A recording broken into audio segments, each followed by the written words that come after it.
Hello बच्चों, welcome to my academy.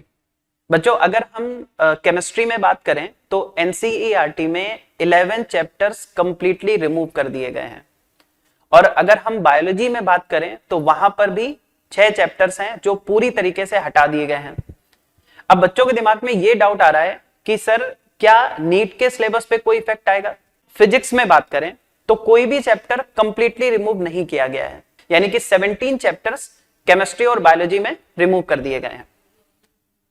तो बच्चों, आपको पहली बात तो यह समझनी है कि जो भी चीजें एनसीईआरटी से रिमूव की गई हैं, उसका सीधा रिलेशन किससे है? आपके बोर्ड एग्जाम से है।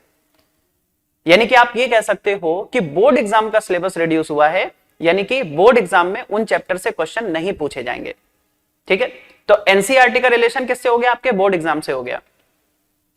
बच्चों, अगर हम बात करें नीट के सिलेबस की तो वो डिसाइड करेगा एनएमसी, और मोस्ट प्रोबेबली अगर हम बात करें तो वो दिसंबर तक जाके ये चीज बताते हैं कि भाई सिलेबस क्या रहेगा। ठीक है, वैसे अगर पहले बता दे तो ये बहुत अच्छा रहता है बच्चों के लिए। तो आपको बच्चों क्या स्ट्रेटेजी रखनी चाहिए?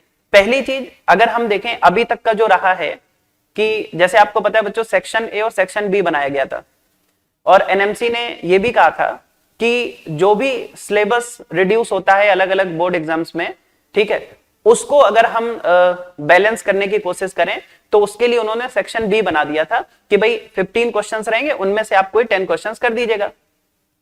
मतलब वो वहां पर ये कहना चाह रहे थे कि अगर बच्चे उन रिड्यूस सिलेबस वाले पार्ट को नहीं भी पढ़ के आते हैं तो भी वो 10 क्वेश्चंस कर सकते हैं। लेकिन बच्चों, अगर आप पेपर को देखें तो सेक्शन ए में भी कई ऐसे क्वेश्चंस पूछ लिए गए हैं जो रिड्यूस सिलेबस से थे।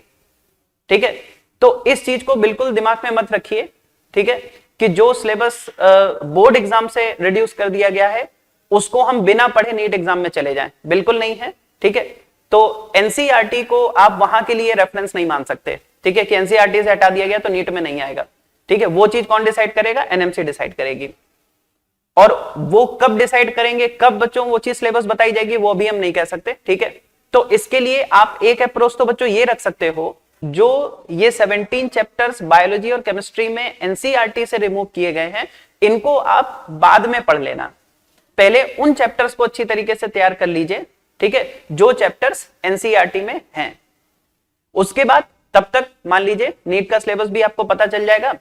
ऑफिशियली जब भी अनाउंस हो जाएगा सिलेबस ये है, उसके अकॉर्डिंग आप देख करके अपनी तैयारी कर सकते हैं। बाकी अगर आप लास्ट टाइम के फियर को अवॉइड करना चाहते हो तो बच्चों पूरा सिलेबस आप अच्छे से पढ़ के जा सकते हो, उसमें कोई दिक्कत नहीं होनी चाहिए। ठीक है, लेकिन ये चीज मान के मत चलिएगा कि भाई एनसीईआरटी से अगर ये 17 चैप्टर्स हटा दिए गए तो नीट में भी नहीं होंगे, ऐसा बिल्कुल नहीं है। नीट का सिलेबस बच्चों एनएमसी के अकॉर्डिंग होगा, जो भी वो आगे अनाउंस करते हैं। Thank you.